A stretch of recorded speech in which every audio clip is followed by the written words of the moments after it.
할렐루야.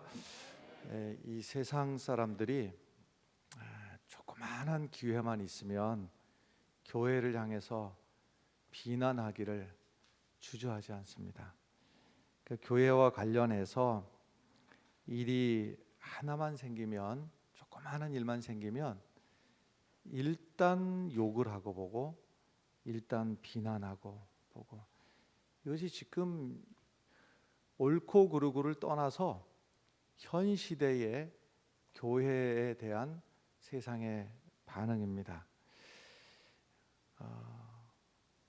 어찌되었던 교회에 대해서 불신이 믿지 않는 사람들에게 있다는 것이 사실이고, 불만도 있다는 것이 사실입니다. 두 가지 경우인데요. 하나는 한국 교회가 잘못한 점도 있는 것도 사실입니다. 꼭 우리 교회만을 지칭해서 하는 얘기는 아니고, 한국 교회가 잘못한 점도 있는 것을 우리가 알아야 됩니다. 그리고 또 한편으로는 아무 근거 없이, 밑도 끝도 없이 교회를 비난하는 그런 경우도 많이 있습니다.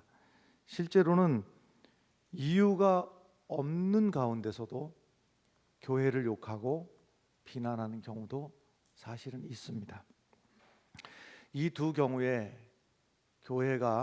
한국 교회가 잘못한 부분이 있어도 그렇고, 또 그렇지 않은 경우에도 그렇고, 세상이 교회를 향해서 비난하고 욕할 때 제일 먼저 우리가 해야 될 일은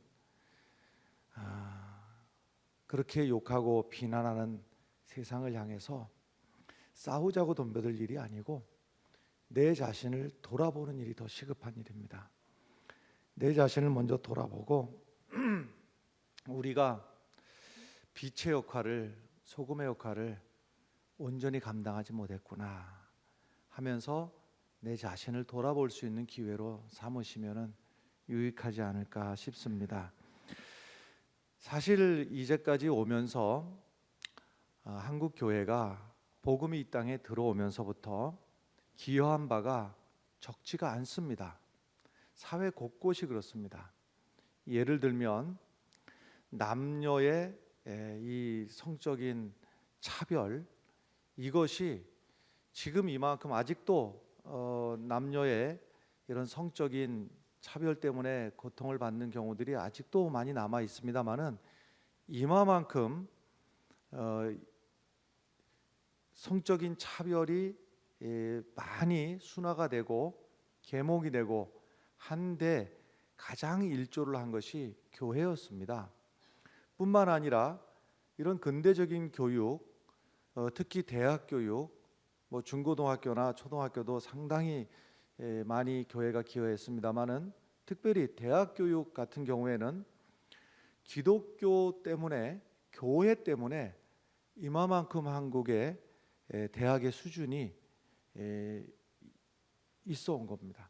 그러니까 그 대학 교육의 시작을 교회가 했고, 교회로 인하여서 우리가 이마만큼 교육에 세계적으로다가 앞서가는 그런 나라가 되었던 것도 사실이고요. 우리가 지금 여러 가지 의료 제도나 또 의료 시설, 이것을 누리기까지 그것을 시작하고 기여를 하고 공헌을 한 것이 교회로부터입니다. 교회로부터 현대적인 이런 의료 시스템이 시작이 되어서 오늘날 이마만큼 우리가 편안하게 누릴 수 있는 데까지 오기는 교회의 부단한 노력이 있었던 것도 사실이고, 또 우리가 일제의 그 치하 속에서도 독립을 꿈꾸고, 또 이 나라가 독립할 수 있도록 그 에너지가 되고 수고를 아끼지 않았던 것이 바로 교회였습니다. 독립을 위해서 했던 그 수많은 전단지들, 그리고 또 자료들, 이런 것들 거의 100% 인쇄한 곳이 교회였습니다. 교회가 주보 만드는 그 시설을 가지고 교회에서 그 손으로 다 긁어가지고 인쇄를 해서 또 인쇄뿐만이 아니라 인적으로도 교회가 아주 중요한 기준점이 되었습니다. 전쟁 후에 우리가 다 굶어 죽을 고살 위기 속에서 서방 교회의 도움을 뒷바탕으로 해서 한국 교회를 통해서 굶어 죽는 것을 면하도록 구제와 식료품과 옷과 이것을 제공했던 것도 교회였습니다. 이렇게 교회가 이제까지 한국 교회에 끼친 선한 영향력은 상당합니다마는 안타깝게도 오늘날 조그마한 틈만 생기면, 문제만 생기면 교회를 비난하고 교회를 향해서 욕을 하기를 멈칫하지도 않고 주저하지도 않고 마음껏 비난하고 욕하고 하는 것이 오늘날 현실입니다.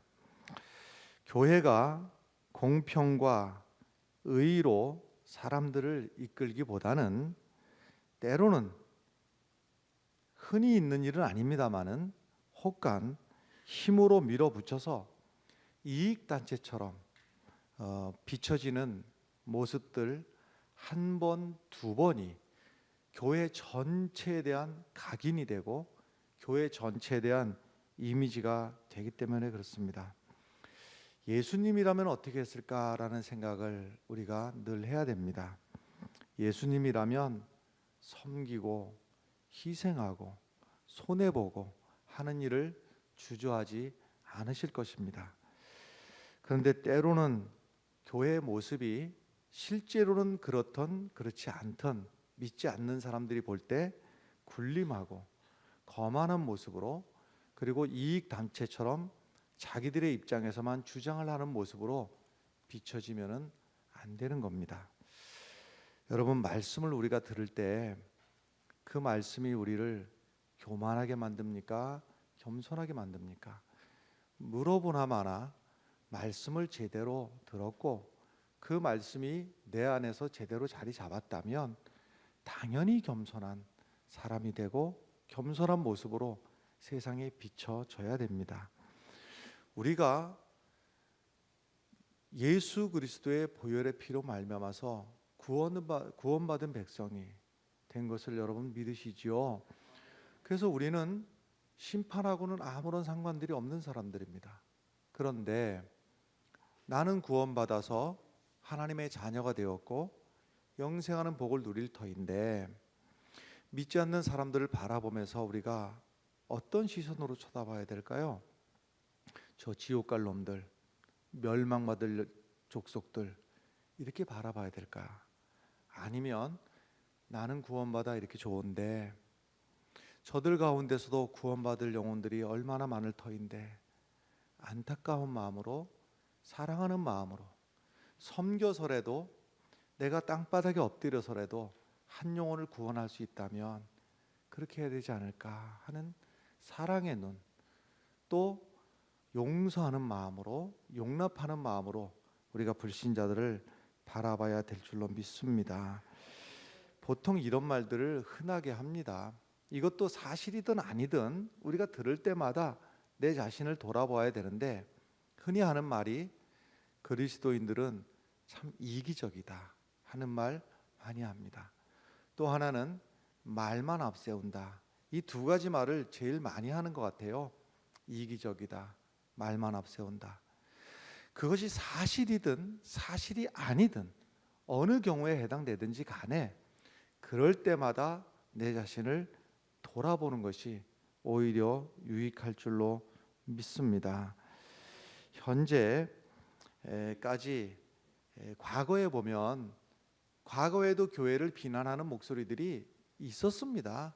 예수님 때부터 그랬고 예수님 이후에 지금까지 우리 역사 속에서도 보면요, 복음이 들어온 이래로다가 뜬금없이 교회를 욕하는 경우들 많이 있었습니다. 그런데 말이죠, 이전에는 교회를 한편으로 욕을 하면서도 한편으로다가는 존중하는 마음이 있었어요.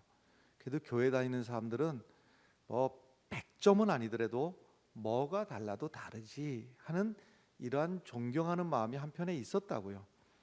근데 지금 교회를 비난하는 사람들 마음속에 교회를 존중하거나 존경하거나 하는 마음이 있는가 하면 없습니다. 없어요. 자, 이럴 때 우리가 이 세상을 향해서 어떻게 해야 되는가? 이렇게 뜬금없이 비난하고 욕하고 하는 모습을 볼 때 안타까우시죠? 저도 안타까워요. 그럼 우리가 이때 어떻게 해야 되겠는가? 자, 오늘 말씀 중에서 몇 절을 보셔야 되겠는데요. 12절의 말씀을 먼저 보겠습니다. 너희가 이방인 중에서 행실을 선하게 가져 너희를 악행한다고 비방하는 자들로 하여금 너희 선한 일을 보고 오시는 날에 하나님께 영광을 돌리게 하려 함이라.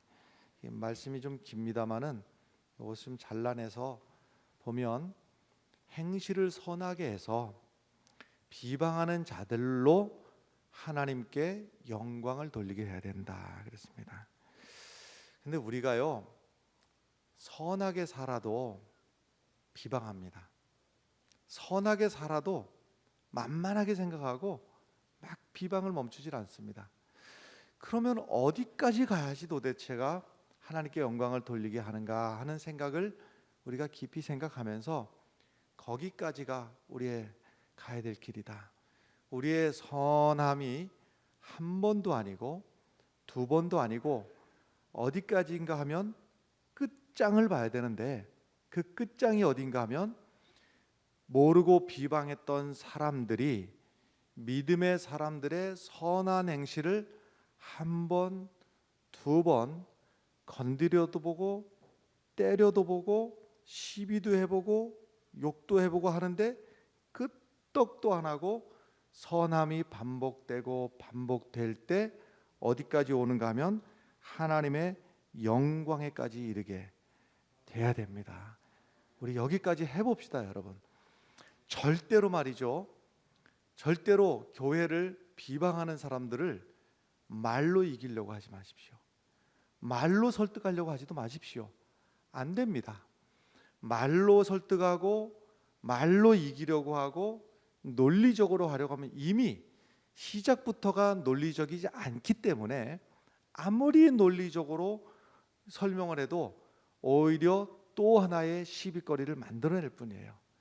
이럴 때에 그들에게 예수 그리스도의 복음이 무엇인지를 알려주는 이 교회 안에 우리가 왜 무엇을 가지고 우리가 모이고 무엇 때문에 살아가는지를 그 진짜 배기를 복음을 알려주기 위해서는 말로 되는 것이 아니고 우리의 선한 행실이 반복되고 때리면 맞고 욕하면 듣고 하는 과정 속에서도 선함이 반복되고 반복될 때 하나님의 영광에까지 이르게 되는 줄로 믿습니다.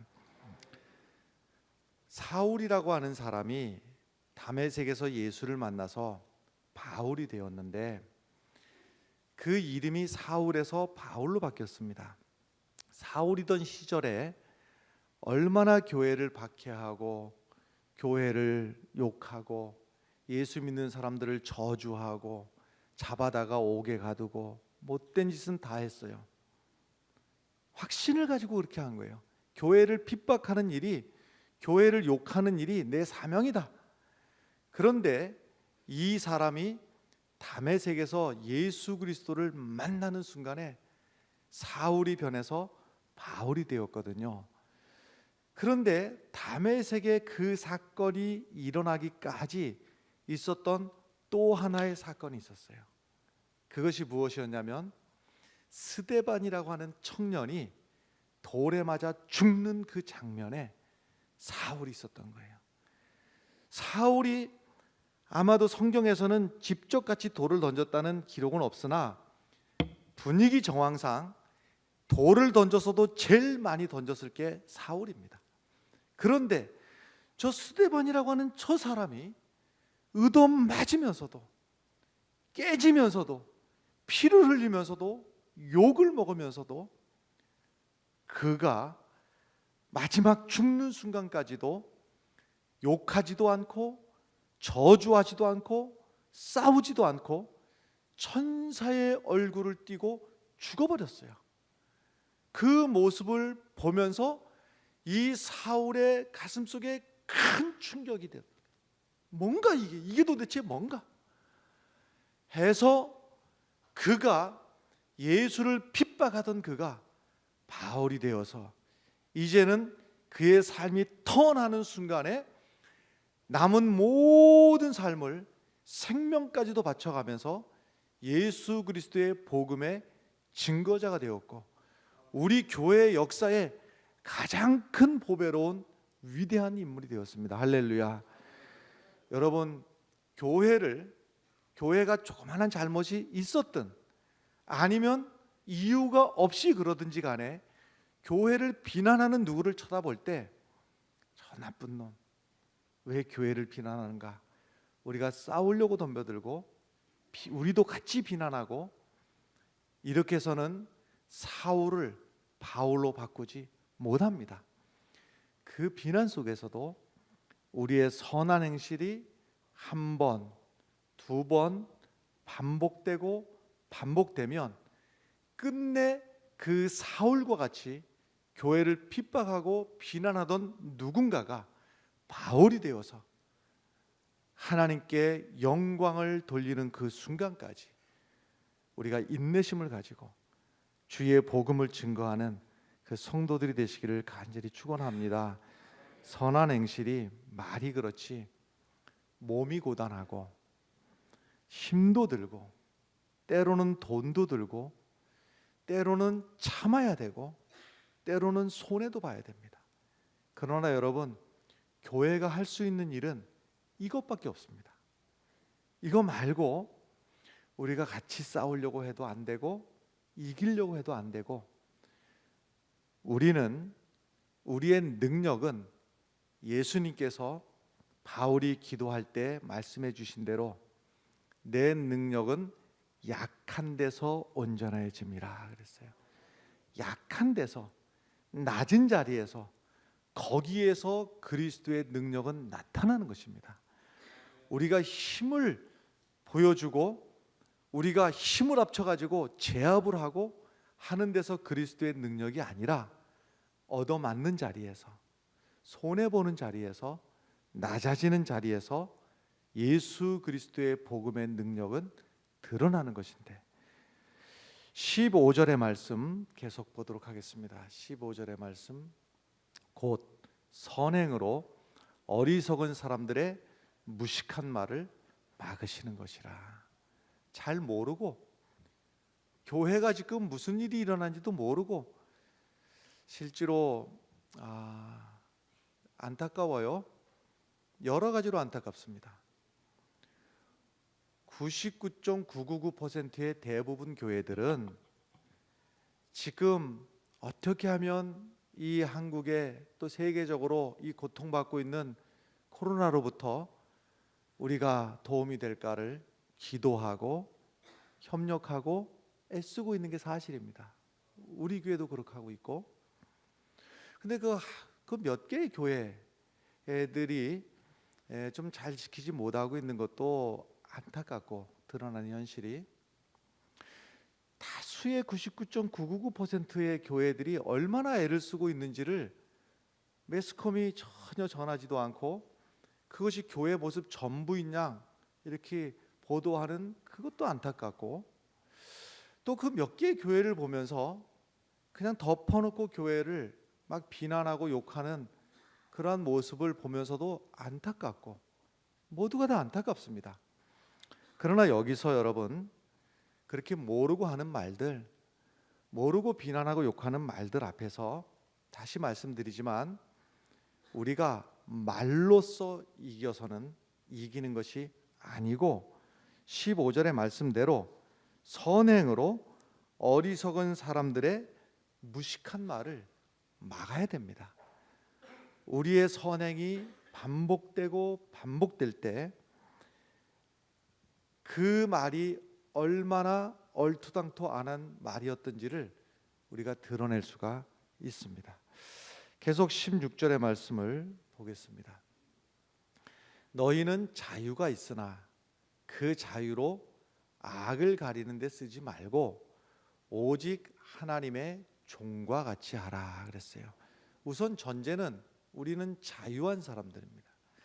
그 자유가 어떤 자유냐 하면 오늘 말씀 중에 보면 두 가지가 나오는데 11절에서는 나그네 같이 이렇게 돼 있고 오늘 지금 16절에는 종과 같이 이렇게 돼 있어요.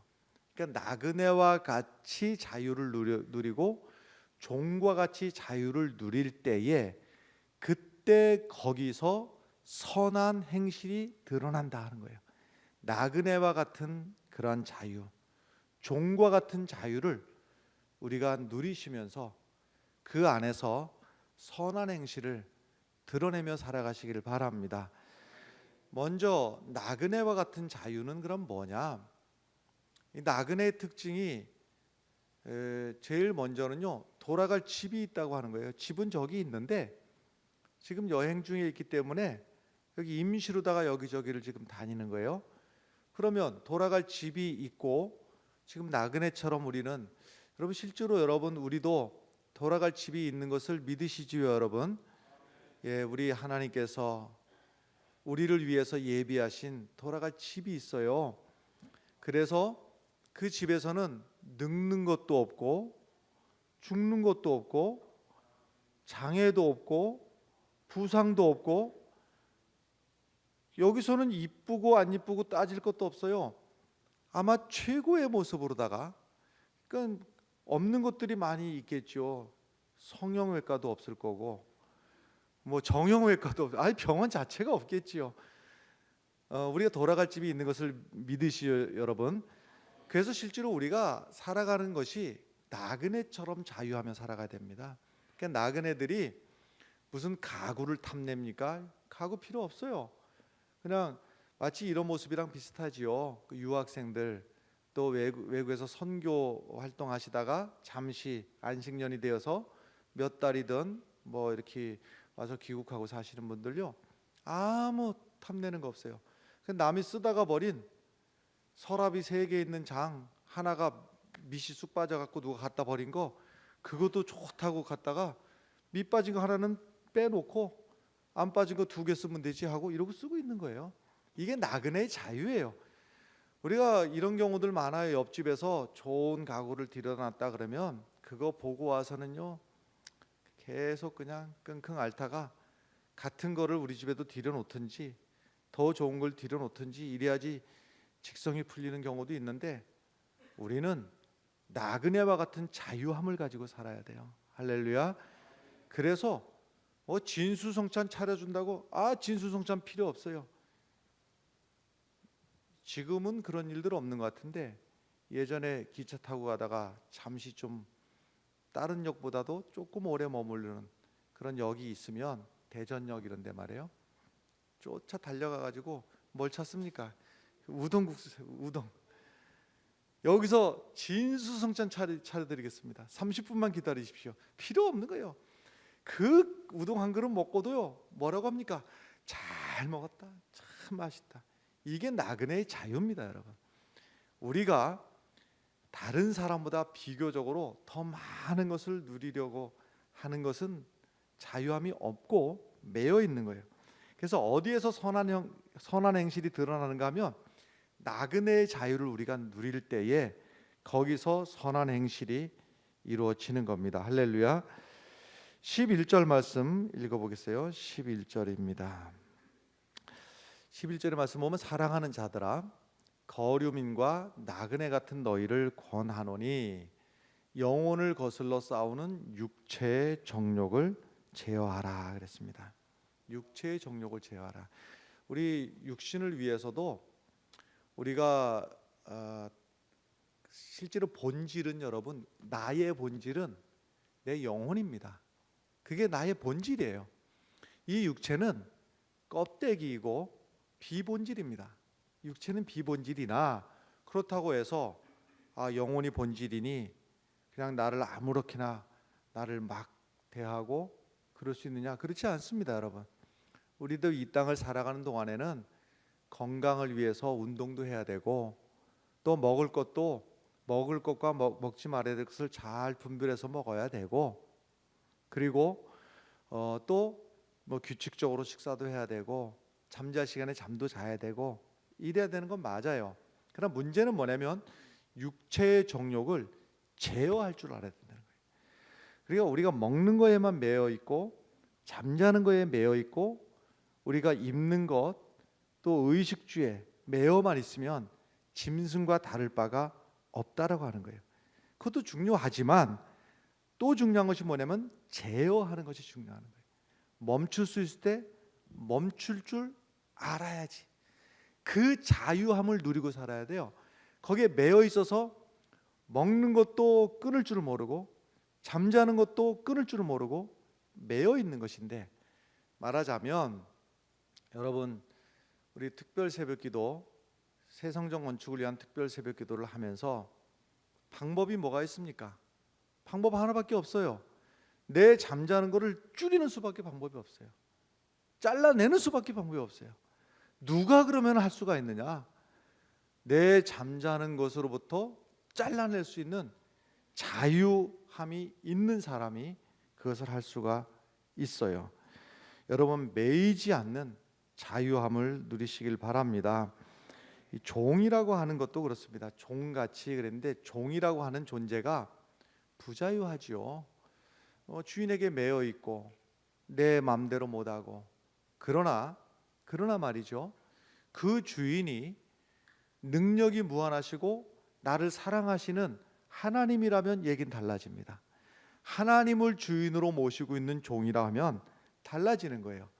그 주인이 내가 해야 될 걱정, 내가 해야 될 염려, 그 모든 것은 주인께서 해주시고, 우리는 그저 주님 앞에 하라면 하고 하지 말라면 안 하는 충성된 종이 되면 주 안에서 종의 자유를 우리가 누리고 살아야 됩니다.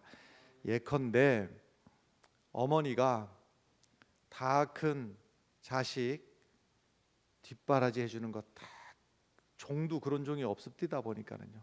별걸 다 그냥 청바지 빨아다 드리고 양말까지 빨아다가 다 갖다 바쳐드리고, 여기서 그러면서 누리는 자유와 기쁨이 있잖아요. 왜냐하면 사랑함으로 하기 때문에, 내 자식을 사랑함으로 섬기는 그 종과 같은 모습이, 그것이 바로 사랑이었고, 부부지간에도 보면요, 어떤 집이 만약에 두 부부가 만나서 서로 왕이 되려고 하면 그 가정이 행복하겠어요? 안 행복하겠어요?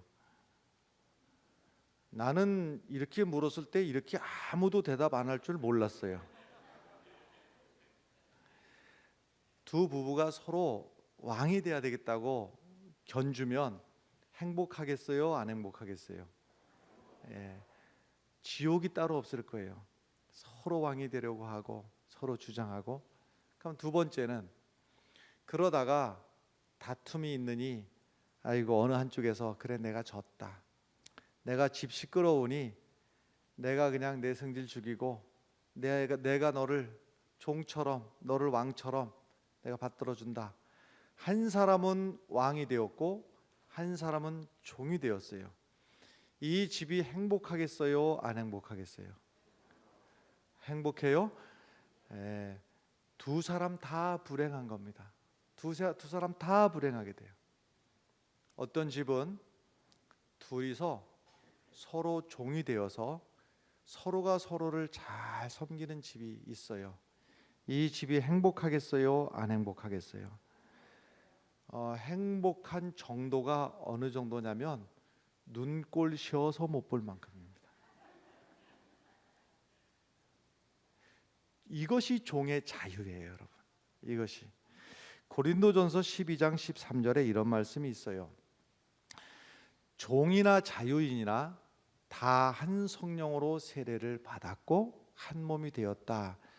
이 말씀이 우리에게 어마어마한 충격이 안 돼요. 이미 우리는 종과 자유인과 이 구분이 없어요.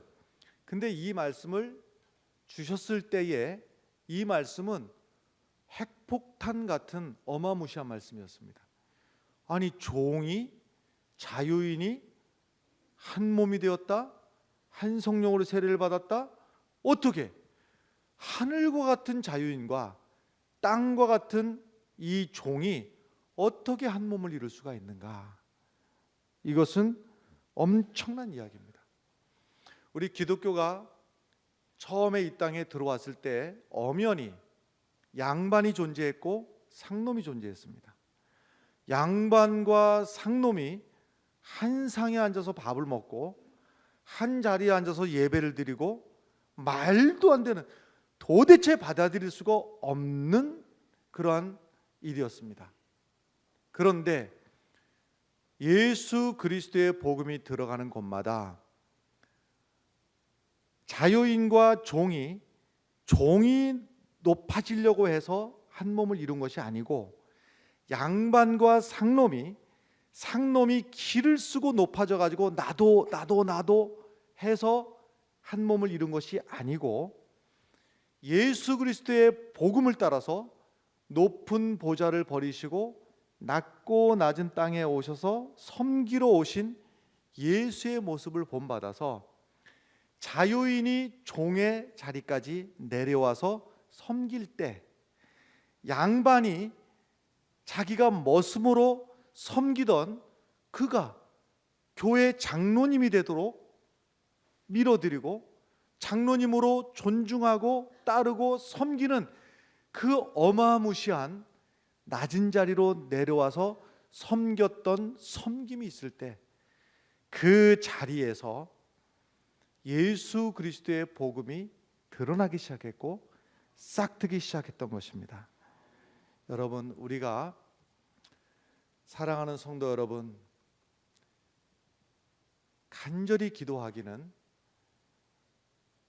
예수 그리스도를 잘 믿는 여러분들이 나누어 줄 수 있을 만큼 하나님 앞에 복 받으시기를 간절히 바랍니다.